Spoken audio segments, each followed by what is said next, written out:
हमजा अंदर आया। असफा ने चौंक कर ऊपर देखा। माफ करना, हमजा ने कहा, मैं पानी लेने आया था। असफा ने जल्दी से पानी का प्याला भरा और आगे कर दिया। सर झुकाए हुए बोली, ये लीजिए जनाब। हमजा ने पानी लिया लेकिन गया नहीं, वो वहीं खड़ा रहा। असफा ने ऊपर न देखा। तुम यहाँ कब से काम कर रही हो? हमजा ने पूछा। कुछ महीनों से जनाब। तुम्हारा घर कहाँ है? असफा ने लम्हा भर के लिए रुककर कहा, दूर है। हमजा उसका जवाब सुनकर मुस्कुराया। दूर मतलब तुम अकेली यहाँ आई हो? जी। हमजा ने दरवाजे की तरफ कदम बढ़ाया, फिर रुका। डरो मत, जो अल्लाह की हिफाजत में हो उसे कोई नुकसान नहीं पहुँचा सकता।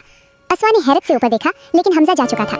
सुल्तान आमिर उस रात फहद के मेहमान खाने में बैठा था जब उसकी नज़र अचानक बावर्ची खाने की खिड़की से गुजरती हुई लड़की पर पड़ी। उसका दिल डूब गया। वो लड़की, वो चेहरा, वो आंखें कहीं देखी हुई लगती थी। वो समझ गया, ये वही लड़की है। किस्मत ने फिर से ढूंढ लिया। उसने रात को जब सब सो गए तो असफा को बुलाया। असफा आई, डरी हुई, लेकिन आंखों में एक अजीब सा ईमान। सुल्तान आमिर उसे महल के बाहर एक ऊंची जगह ले गया जहाँ से नीचे गहरी खाई थी। तुम जानती हो मैं कौन हूँ? उसने पूछा। असफा चुप रही। मैंने तुम्हें पहले दरिया में फेंका था, सुल्तान आमिर ने कहा, और अब फिर तुम मेरे सामने हो। मैं अपने बेटे की किस्मत नहीं बदलने दूंगा।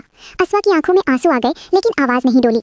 मैंने कोई गलती नहीं की, मैं बस जीना चाहती हूँ। अगर किस्मत में जो लिखा है वो होना ही है तो आपके हाथ से जुल्म क्यों हो? अल्लाह सब देखता है। सुल्तान आमिर के अंदर कुछ हिला। वो बोला, ठीक है, एक शर्त, मेरी ये अंगूठी देखो। उसने अपनी उंगली से सोने की अंगूठी उतारी, खानदानी निशानी, पुरानी, नक्शकंदा। उसने दरिया की तरफ देखा और अंगूठी पूरी कुव्वत से फेंक दी। ये दरिया में गई। जब तक ये वापस ना आए तुम मेरे सामने मत आना। अगर अल्लाह ने वाकई ये किस्मत लिखी है तो अंगूठी वापस आएगी, और अगर ना आई तो तुम खुद ही समझ जाना कि ये किस्मत नहीं थी।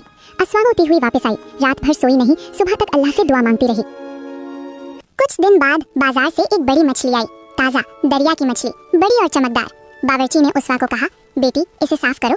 उसवा ने छुरी उठाई और मछली का पेट खोलने लगी। अंदर से कुछ चमका। उसवा ने हाथ डाला और बाहर निकाला सोने की अंगूठी। उसवा के हाथ कांपने लगे। उसने अंगूठी को पहचाना। वही नक्श, वही पुराना सोना। उसकी आंखों में आंसू आ गए और होठों पर शुक्र के अल्फाज आ गए। अल्हम्दुलिल्लाह,